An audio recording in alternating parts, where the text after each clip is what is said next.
কি গো বৌমা, কই যাও সকাল সকাল? বাজারে যাচ্ছি। এই মাসিমা তো খুব বাজি, খালি পেছন থেকে ডাকবে আর জিজ্ঞেস করবে কোথায় যাচ্ছি কোথায় যাচ্ছি, সব জানতে হবে।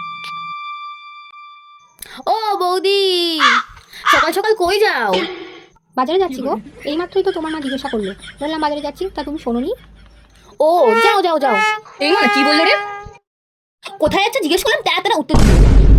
হ্যাঁ, বউটার না খুব অহংকার। খুব বার বেড়েছে, এবার মা মেয়ে দুটোকে উচিত জব্দ করবে। মাসিমা, এখন না আমি পটি যাচ্ছি, যাই হ্যাঁ।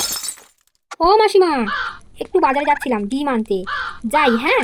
আপনার মেয়েকেও বলে দেবেন, ওরও না খুব জানার ইচ্ছা আমি কখন কোথায় যাই কখন আসি। আরে বাবা, এই বউ তো খুব শয়তান, আমার হাড় মাস জ্বালিয়ে খেলো। কেন যে মরতে জিজ্ঞেস করতে গেছিলাম, হায় উফ। এই যে ননদিনী, সবসময় আমাকে জিজ্ঞাসা করো না কোথায় যাচ্ছি কেন যাচ্ছি কখন আসবো। এখন আমি ডিম কিনতে যাচ্ছি, এরপর না বাড়ি গিয়ে জামা কাপড় কাচার আছে, তা তুমিও চলো আমার সাথে, পুকুরে গিয়ে কটা জামা কাপড় কেচে দেবে। না হলে না আমি তোমার মাকে বলে দেবো, বিকাল 5টার সময় একটা কালো রঙের বাইক আসে, তুমি পড়তে যাওয়ার নাম করে সবুজ রঙের সানগ্লাস পরা ছেলেটার বাইকে বসে চলে যাও।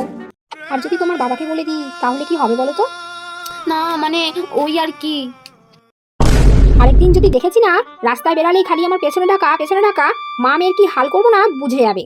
কথাটা যেন মনে থাকে, নিজের মাকেও সাবধান করে দিও। Bye bye tata goodbye गया।